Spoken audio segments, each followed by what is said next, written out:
تو یہ بیت المقدس، مسجد اقصی اور یہ فلسطین کا علاقہ اللہ تعالیٰ نے مسلمانوں کو عطا کر دیا۔ محمد کریم صلی اللہ علیہ وسلم کو امام بنایا تمام انبیاء کا۔ موسیٰ علیہ السلام ان کے مقتدی، عیسیٰ علیہ السلام ان کے مقتدی، ابراہیم علیہ السلام ان کے مقتدی اور ان کی تعریف کرنے والے، اور ان کا کلمہ پڑھ کر ان کی اتباع کرنے والے، ان کی رسالت کو ماننے والے۔ تو یہ اس بات کی طرف اشارہ تھا کہ یہ فلسطین جو ہے یہ مسلمانوں کا ہے، مسجد اقصی بھی مسلمانوں کی ہے۔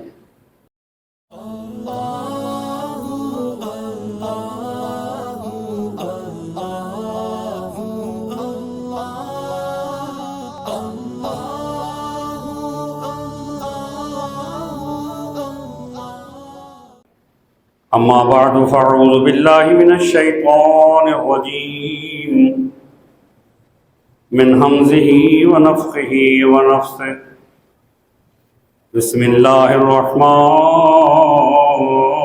الرحیم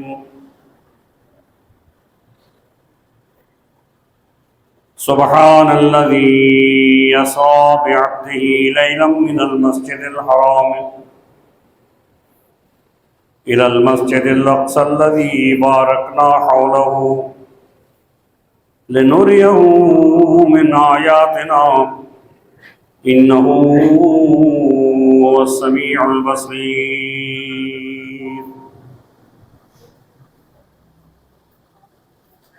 وآتينا موسى الكتاب وجعلناه هدى لبني إسرائيل ألا تتخذوا من دوني وكيلا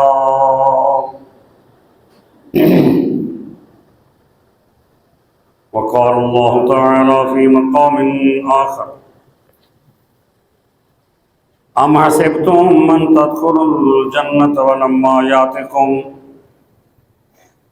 مثل الذين خلوا من قبلكم مستهم البأساء والضراء وزلزلوا حتى يقول الرسول والذين آمنوا معه متى نصر الله ألا إن نصر الله قريب وقال الله تعالى يا أيها الذين آمنوا اتقوا الله حق تقاته ولا تموتن إلا وأنتم مسلمون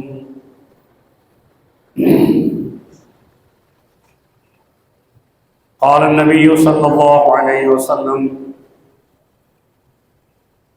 الجهاد ماض إلى يوم القيامة أما بعد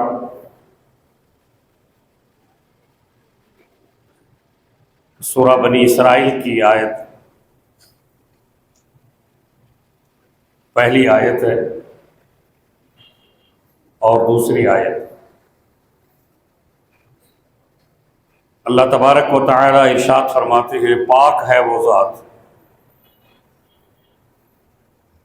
جو لے گیا اپنے بندے کو رات کے ایک حصے میں مسجد حرام سے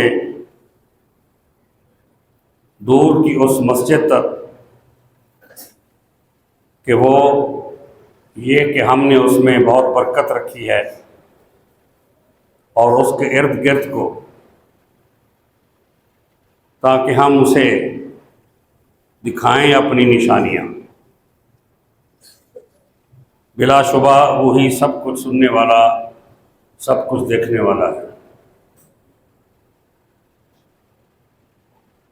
اور ہم نے دی موسیٰ علیہ السلام کو کتاب، اور ہم نے اسے بنایا ہدایت بنی اسرائیل کے لیے، یہ کہ تم اللہ کے کسی کو یعنی میرے علاوہ کسی کو مت پکڑو کوئی کارساز۔ سورہ البقرہ کی جو آیت ہے اس آیت میں اللہ تبارک و تعالی نے یہ فرمایا کہ کیا تم نے یہ گمان کر رکھا ہے کہ تم داخل ہو جاؤ گے جنت میں، حالانکہ ابھی تک نہیں آئی تمہارے پاس ان لوگوں جیسی تکلیف جو گزر چکے تم سے پہلے، پہنچی ان کو تنگی اور تکلیف اور وہ سخت ہلائے گئے یہاں تک کہ کہہ اٹھے رسول اور وہ لوگ جو ان کے ساتھ ایمان لائے تھے کہ کب آئے گی اللہ کی مدد، سن لو بے شک اللہ کی مدد قریب ہے۔ رسول اللہ صلی اللہ علیہ وسلم نے فرمایا کہ جہاد قیامت تک کے لیے فرض ہے، او کما قال صلی اللہ علیہ وسلم۔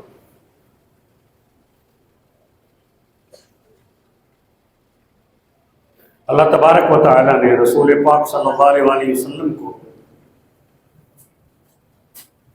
ہجرت سے 1 سال قبل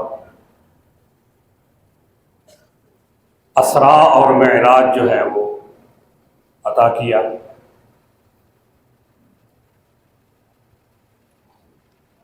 کتابوں کے اندر معراج کے نام سے زیادہ معروف ہے کہ رسول اللہ صلی اللہ علیہ وآلہ وسلم کو اللہ نے معراج کرایا۔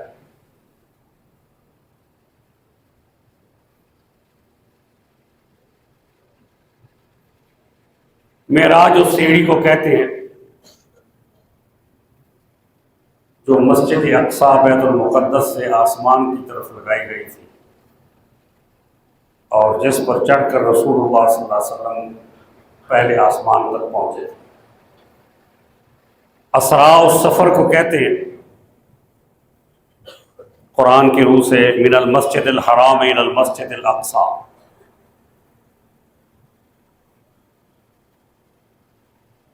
اقصی جو ہے وہ دوری کو بھی کہتے ہیں، ظاہر ہے مسجد حرام سے وہ زیادہ دور ہے مسجد اقصی، تقریباً 1200 کلومیٹر ہے،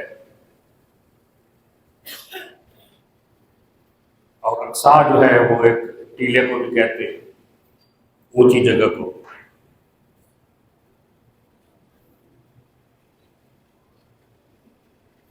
آپ کے معراج کی تاریخ اور آپ کا مہینہ اختلاف روایات ہے، لیکن سب سے زیادہ جو اقرب الی الصواب ہے وہ یہ کہ رسول اللہ صلی اللہ علیہ وسلم کو ربیع الاول کے مہینے میں معراج کرایا گیا۔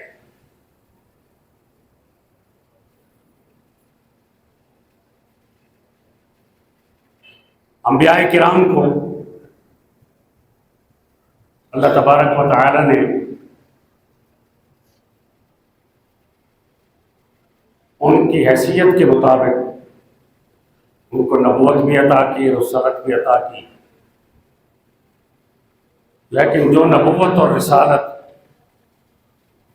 محمد کریم صلی اللہ علیہ وآلہ وسلم کو عطا ہوئی وہ کسی نبی کو اور رسول کو عطا نہیں ہوئی۔ اس لیے اللہ تبارک و تعالی نے اس واقعہ اسراء کے ساتھ موسیٰ علیہ السلام کی کتاب کا بھی ذکر کیا۔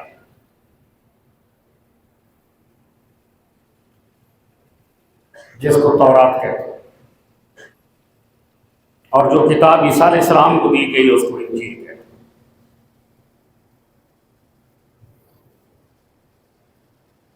اب یہ تورات اور انجیل اب اصلی حالت میں نہیں رہے تھے، اس لیے اللہ تبارک و تعالی نے ان کے تمام احکامات جو ہیں وہ قرآن میں اتار دیے۔ اب اس لیے اب قرآن جو ہے وہ جامع کتب ہے، جتنی کتابیں اتاری گئی، جتنے صحیفے اتارے گئے، وہ سب کے سب اللہ تعالیٰ نے قرآن پاک کے اندر بیان فرما دیا۔ اس لیے آپ صلی اللہ علیہ وسلم کی نبوت اور رسالت جامع ہے کہ تمام انبیاء کرام حضور صلی اللہ علیہ وآلہ وسلم کے پیچھے نماز پڑھنے والے ہیں۔ آپ کی امامت میں بخاری شریف کے اندر طویل حدیث ہے کہ رسول اللہ صلی اللہ علیہ وسلم نے فرمایا کہ میں اپنے گھر میں سو رہا تھا تو دو فرشتے آئے اور انہوں نے جہاں میں سو رہا تھا اس کمرے کی چھت کو سوراخ کیا اور اندر آ گئے، اور انہوں نے مجھے وہاں سے لے جا کر کے حتیم کے اندر لٹا دیا اور میرا سینہ چاک کر دیا۔ یہ شق صدر، ایک شق صدر حضرت حلیمہ سعدیہ رضی اللہ تعالیٰ عنہ کے پاس جب تھے اس وقت ہوا، اور ایک شق صدر جب رسول اللہ صلی اللہ علیہ وسلم کو نبوت اور رسالت ملی اس وقت ہوا تھا، اور ایک شق صدر اسرا اور معراج کے لیے رسول اللہ صلی اللہ علیہ وسلم کا کیا گیا کہ آپ کے سینے مبارک میں انوار جو ہیں وہ داخل کیے گئے، اور آپ کا دل مبارک جو ہے وہ زمزم سے دھویا گیا، اور یہ اس کام کے لیے تیار کیا گیا کہ آپ نے اللہ کے پاس جانا ہے اوپر، اور وہاں جو ہے وہ اللہ تبارک و تعالی آپ کو بہت ساری عنایات عطا فرمائے۔ اس کے بعد رسول اللہ صلی اللہ علیہ وسلم فرماتے ہیں کہ میرے پاس ایک سواری لائی گئی، جس سواری کی شکل و صورت جو ہے وہ نہ گدھے کی طرح تھی نہ خچر کی طرح تھی، بلکہ ان کے بین بین تھی، اور وہ باقاعدہ طور پر تیار کی گئی تھی۔ اس کے اوپر پلان رکھا گیا تھا، اس کے اندر زین رکھی گئی، اس کو لگام لگا کر رکھی ہوئی تھی۔ جب مجھے اس پر سوار کرایا گیا تو وہ اچھلنے لگی، تو حضرت جبرائیل علیہ السلام نے اسے فرمایا کہ تم پر اللہ کا پیغمبر سوار ہے اور اللہ نے ان کو اپنے لیے بلایا ہے۔ تو اس طرح وہ ٹھہر گئی۔ رسول اللہ صلی اللہ علیہ وسلم فرماتے ہیں کہ جہاں اس کی نظر پڑتی تھی وہاں اس کا قدم پڑتا تھا، یعنی اتنی تیز رفتار سواری تھی جس کو براق کا نام دیا گیا کہ بجلی سے بھی زیادہ تیز رفتار سواری تھی۔ وہ چند منٹوں کے اندر بیت المقدس پہنچ گئی۔ رسول اللہ صلی اللہ علیہ وسلم فرماتے ہیں کہ میں نے اسی جگہ اپنی سواری کو باندھا جہاں انبیاء کرام اپنی سواریاں باندھا کرتے۔ روایات میں یہ بھی ہے کہ رات کو بیت المقدس کے دروازے جو ہیں مسجد کے بند کر دیے جاتے تھے، تو جب دربان جو ہے دروازے بند کرنے لگا تو جو مین گیٹ ہے وہ بند ہی نہیں ہو رہا، بڑی زور لگائی، بہت کچھ کیا، بڑے لوگ آئے کہ اس کو بند کریں، لیکن وہ بند نہیں ہو رہا۔ تو پھر انہوں نے کہا کہ چلو جی صبح آ کے اس کو دیکھیں گے، بلائیں گے کسی مستری کو جو آ کے دیکھے گا کہ اس میں کیا مسئلہ ہے۔ وہ بند اس لیے نہیں ہو رہا تھا کیونکہ رسول اللہ صلی اللہ علیہ وسلم نے اس کے اندر سے اندر آنا۔ اللہ اکبر۔ انبیاء کرام مسجد کے اندر موجود تھے۔ رسول اللہ صلی اللہ علیہ وسلم وہاں پہنچے، آپ کا استقبال ہوا، حضرت آدم علیہ السلام نے مختصر خطبہ دیا، ابراہیم علیہ السلام نے مختصر خطبہ دیا، موسیٰ علیہ السلام نے مختصر خطبہ دیا، اور اس میں حضور صلی اللہ علیہ وسلم کی تعریف کی کہ وَرَفَعْنَا لَكَ ذِكْرَكَ، جو قرآن نے فرمایا کہ اللہ نے آپ کا نام، آپ کی تعریف، آپ کا ذکر جو ہے وہ بلند کیا۔ رسول اللہ صلی اللہ علیہ وسلم نے آخر میں خطبہ دیا، جو خطبہ ہم جمعہ میں پڑھتے ہیں۔ اس کے بعد جبرائیل علیہ السلام کو اللہ نے حکم دیا کہ یہاں 2 رکعت نماز ادا کی جائے۔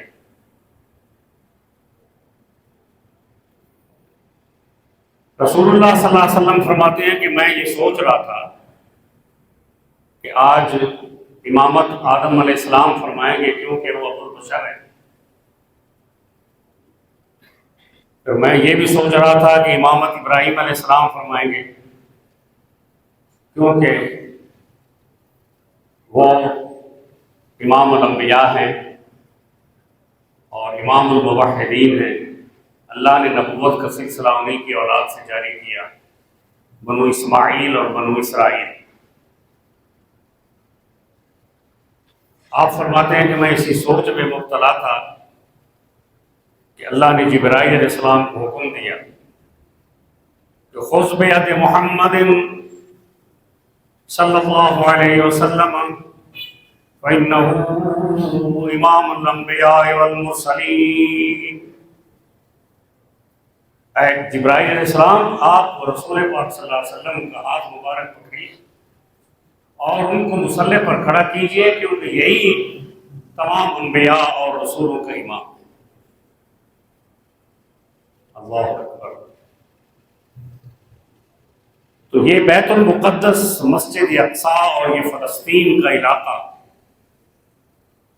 اللہ تعالیٰ نے مسلمانوں کو عطا کر دیا۔ محمد کریم صلی اللہ علیہ وسلم کو امام بنایا تمام انبیاء کا۔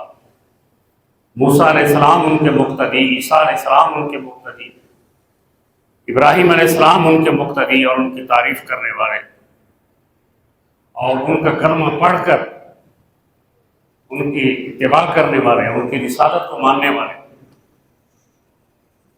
تو یہ اس بات کی طرف اشارہ تھا کہ یہ فلسطین جو ہے یہ مسلمانوں کا ہے، مسجد اقصیٰ بھی مسلمانوں کی ہے،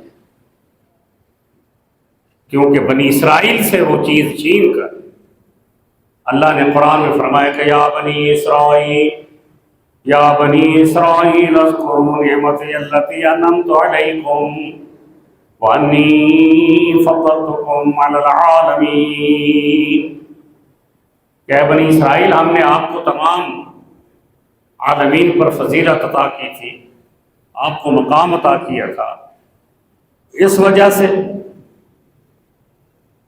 کہ آپ موسیٰ علیہ السلام کے پیروکار تھے، پھر اس وجہ سے بھی کہ آپ عیسیٰ علیہ السلام کے پیروکار تھے، اور پھر اب اللہ نے فرمایا کہ جی یہ فضیلت جو ہم نے امام الانبیاء کو عطا کر دی ہے اور مسلم امت کو عطا کر دی کہ کنتم خیر امت اخرجت للناس تأمرون بالمعروف وتنہون عن المنکر وَكَذَلِكَ جَعَلْنَاكُمْ أُمَّةً وَسَطًا لِتَكُونُوا شُهَدَاءَ عَلَى النَّاسِ وَيَكُونَ الرَّسُولُ عَلَيْكُمْ شَهِيدًا۔ یہ فضیلت جو ہے کن کو ملی؟ مسلمانوں کو ملی، اور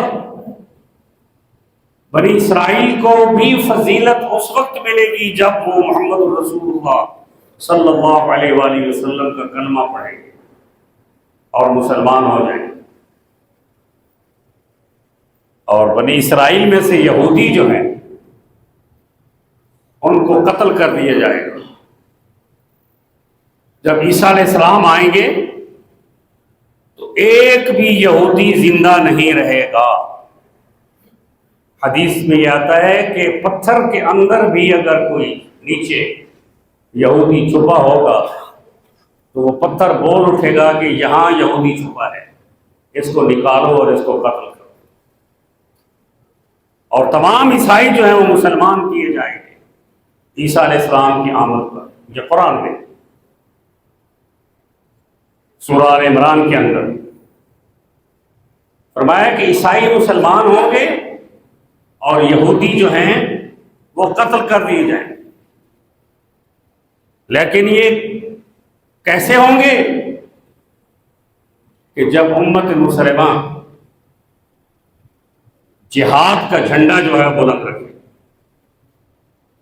کیونکہ عیسیٰ علیہ السلام کے ساتھ مل کر جہاد ہی کرنا ہے اور کچھ نہیں کرنا۔ یہ جس کام سے ہم بھاگ رہے ہیں جہاد کرنا پڑے گا، اور رسول اللہ صلی اللہ علیہ وسلم نے فرمایا کہ غزوہ ہند بھی ہونا ہے، اس کے لیے ہماری کوئی تیاری نہیں ہے۔ 70 سال سے کشمیر کا مسئلہ حل نہیں ہو رہا بلکہ بڑھ رہا، اور بھارت جو ہے وہ کشمیر پر آئینی طریقے سے اس کی ریاست کی حیثیت کو ختم کر کے اس کو اپنا علاقہ ڈکلیئر کر چکا ہے۔ ہم ٹس سے بس نہیں ہوئے، ہم روٹیاں کھا رہے ہیں، ہم کھابے کھا رہے ہیں، روسٹ اور بروسٹ کھا رہے ہیں، اور بڑی بڑی کوٹھیوں میں ایئر کنڈیشنوں میں سو رہے ہیں۔ ہمیں نماز کی اجازت ہے، ہمیں قرآن پڑھنے کی اجازت ہے، ہمیں حج اور عمرے کرنے کی اجازت ہے، ہم اس پہ خوش ہیں، ہم اسی چیز پہ خوش ہیں۔ ایسے ہی ہے نا، ہم اسی چیز پہ خوش ہیں۔ یہ نماز قرآن اور یہ چیزیں تو دنیا کے سب ملکوں میں اجازت ہے، کون روکتا ہے کسی کو؟ وہ کہتے جی نمازیں پڑھتے رہے۔ ایک جماعت کے بارے میں روس کے صدر برزنیف تھا اس وقت، اس نے کہا کہ یہ جماعت جو ہے یہ آنا چاہتی ہے، اس کا پتہ کرو کہ یہ کیسی جماعت ہے۔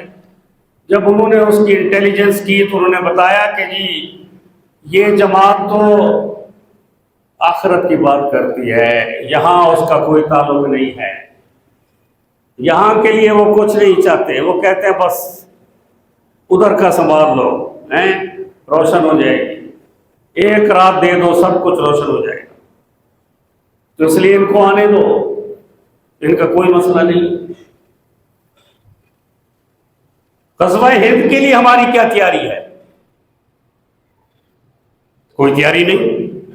اور غزوہ اس کو کہتے ہیں جس میں رسول اللہ صلی اللہ علیہ وسلم خود شریک ہوئے تھے، اور آپ صلی اللہ علیہ وسلم نے اس جہاد کو جو ہند میں ہونا ہے، جو فتح کرنا ہے ہم نے، اس کو آپ نے غزوہ کا نام دیا کہ یوں سمجھو کہ جیسا میں تمہارے اندر موجود ہوں اور وہ قیادت جو ہے میں کروں گا، اس جذبے سے آؤ۔ کیا تیاری ہے ہماری؟ ہم بتائیں نا ایک دوسرے کو۔ پھر رسول اللہ نے فرمایا کہ عیسیٰ علیہ السلام جو ہیں وہ اتریں گے مقام لد پر۔ مقام لد جو ہے جہاں آج یہودی سلطنت اسرائیل کے نام سے بنائی گئی ہے، یہ وہ جگہ ہے جہاں پر عیسیٰ علیہ السلام اتریں گے، مسجد میں، جہاں پر آج اس یہودی سلطنت کا ایٹمی اڈا ہے، وہاں پہ عیسیٰ علیہ السلام اترے مقام لد میں۔ ہم وہ چیز تو نہیں کر سکتے جو مرزا غلام احمد قادیانی لعین جو ہے وہ کر گیا کہ لد سے مراد لدھیانہ ہے، تو وہ اپنی طرف سے بنا گیا کہ لد سے مراد لدھیانہ ہے، مسجد نہیں ہے تو مسجد ہم بنوا لیتے ہیں، اس کا مینارہ بھی بنوا لیتے ہیں۔ یہ کون سا مسئلہ ہے؟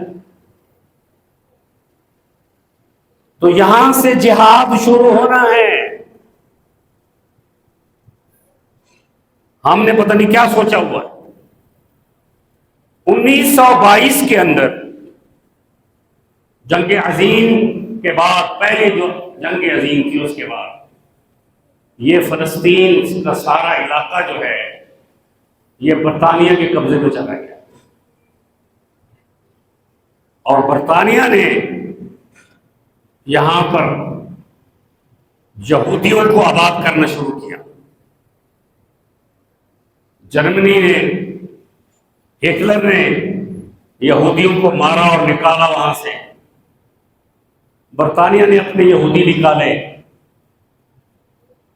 دنیا کے اندر جہاں جہاں بھی یہودی تھے، امریکہ میں، روس میں، جہاں کہیں بھی تھے، وہاں سے یہودی نکال کر ایک ٹیررسٹ تنظیم بنائی جس کو زائنسٹ کہتے ہیں۔ آج مسلمانوں کو ٹیررسٹ کہا جاتا ہے۔ یہودی ٹیررسٹ تنظیم جو ہے وہ بنائی گئی، اور اس نے 20-22 سال کے اندر جہاں 100% مسلمانوں کی آبادی تھی، جہاں فلسطینی رہتے تھے 100%، ان کو مار مار کے، ان کے اوپر گولیاں چلا چلا کے، ان کے مکانوں کو منہدم کر کے، ان کے مکانوں میں بم مار کے ان کے علاقوں پر قبضہ کیا۔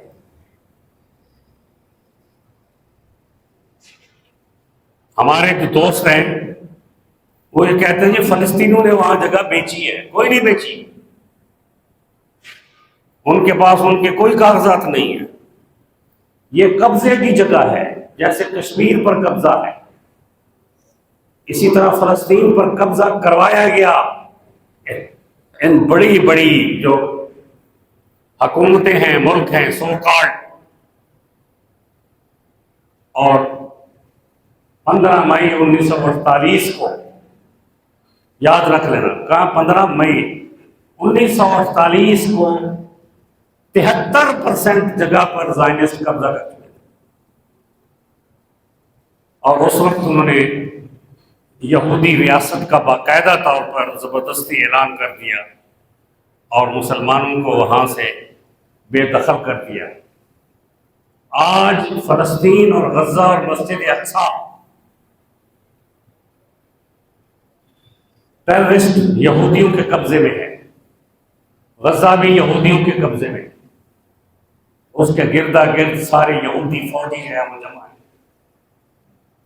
مسلمان جو ہے بھیڑ بکریوں کی طرح ذبح کیے جا رہے ہیں، ان کو جلایا جا رہا ہے، نپام بم استعمال کر رہا ہے یہودی سلطنت اسرائیل، جس سے آگ لگ جاتی ہے، لاشیں جل جاتی ہیں، علاقے جل جاتے ہیں۔ اتنی سی ریاست ہے، اس کے ارد گرد سارے مسلمان کنٹری ہیں۔ کیا ہیں؟ سارے مسلمان کنٹری ہیں۔ یہ سارے مل کر بھی ایک دھکا اور دو تو ریاست ختم ہو جائے، نام بھی نہیں رہے گا۔ لیکن ہم کیا کریں؟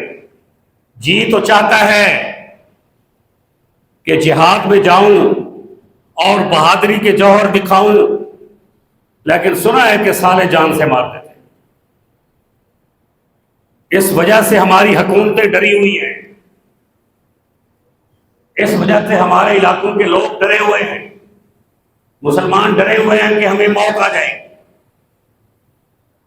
اس سے زیادہ بزدلی دنیا کی کسی قوم نے ہم نے نہیں دیکھی، جو بزدلی آج 70 سال سے کشمیر کے مسئلے پر اور فلسطین کے مسئلے پر ہو رہی ہے۔ وہ جو ٹیپو سلطان شہید نے کیا کہا تھا یاد ہے کہ شیر کی ایک دن کی زندگی گیدڑ کی 100 سالہ زندگی سے بہتر ہے۔ آج اس ٹیپو سلطان کا مجسمہ برطانیہ نے اپنے میوزیم میں بنایا ہوا ہے، ان کی تلوار جو ہے وہ اپنے میوزیم میں رکھی ہوئی ہے، اور جو غدار ملت، غدار قوم، غدار وطن تھے، میر جعفر اور میر صادق، ان کا نام و نشان ہی نہیں۔ حالانکہ انہوں نے ان کی حمایت کی تھی انگریزوں کی، مسلمانوں کی حکومت گرانے میں ان کی حمایت کی تھی، اور جب انہوں نے قبضہ کر لیا تو سب سے پہلے انہیں کو گولی ماری، کہا کہ جو اپنے مسلمانوں کو دھوکہ دے سکتے ہیں وہ ہمیں بھی دھوکہ دے، لہذا ان کو یہاں سے صفا۔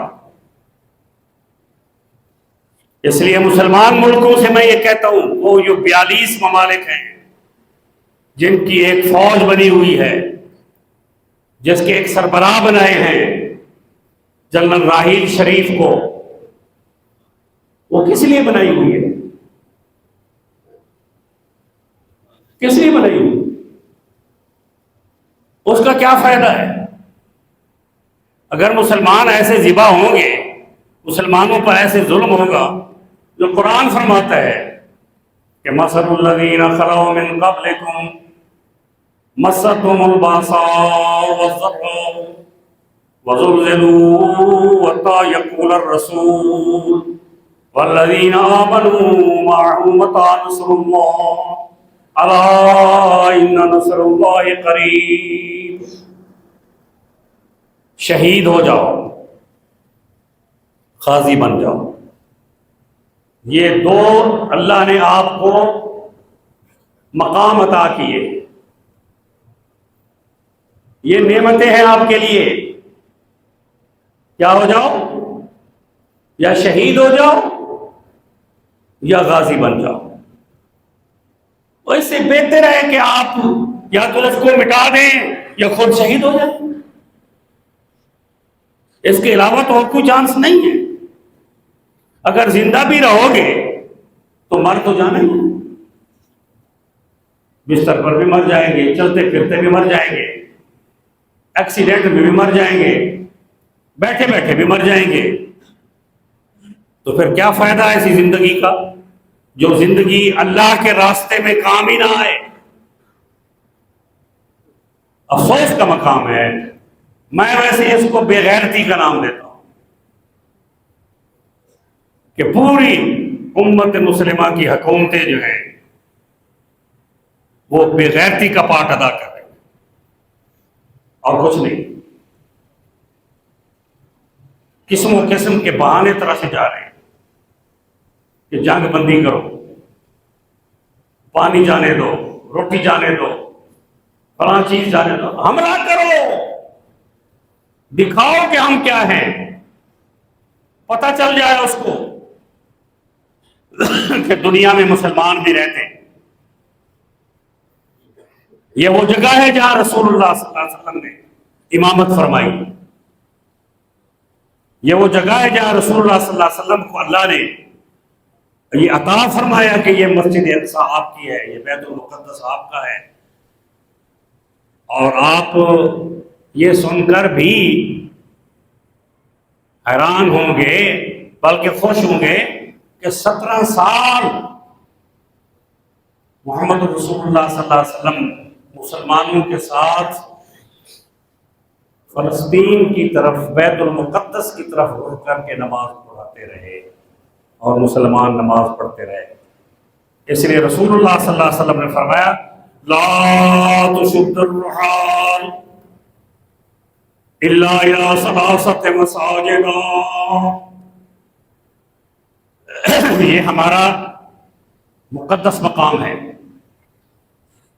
کہ مسلمان کے لیے ثواب کی نیت سے رخت سفر باندھنا دنیا کے کسی حصے میں جائز نہیں ہے، کسی خطے میں جائز نہیں ہے سوائے 3 جگہوں کے۔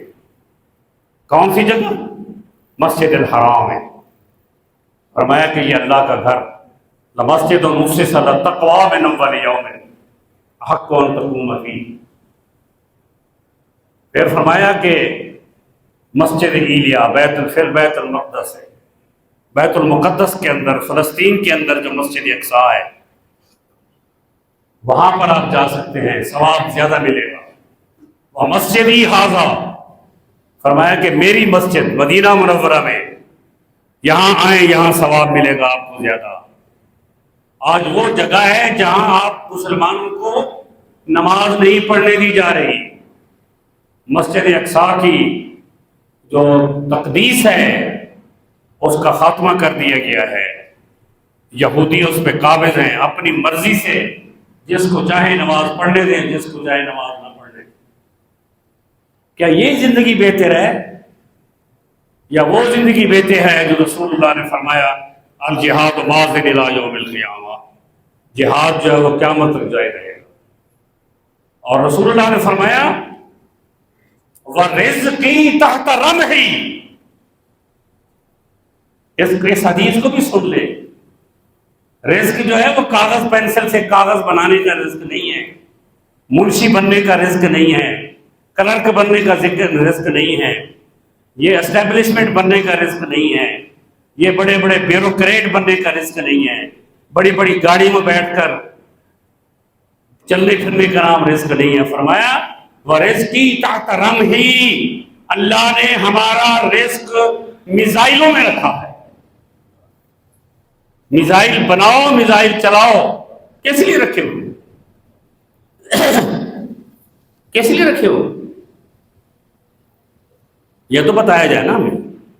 دشمن کے لیے رکھے، اسلام کے دشمن کے لیے رکھے، پھر کس کام آئیں؟ پھر یہ دیکھیں، پھر OGD کیمپ بھی ہوا تھا کہ آپ کے اپنے رکھے ہوئے میزائل آپ پر چل گئے۔ تو ہم تو دعا کرتے ہیں کہ اللہم اہلک الیہود والنصارى واعوانہم، اللہم خذ مقص عزیز مقتدر، اللہم اہلک الظالمین بالظالمین واخرجنا منہم آمنین سالمین۔ آخر دعوانا الحمد للہ رب العالمین۔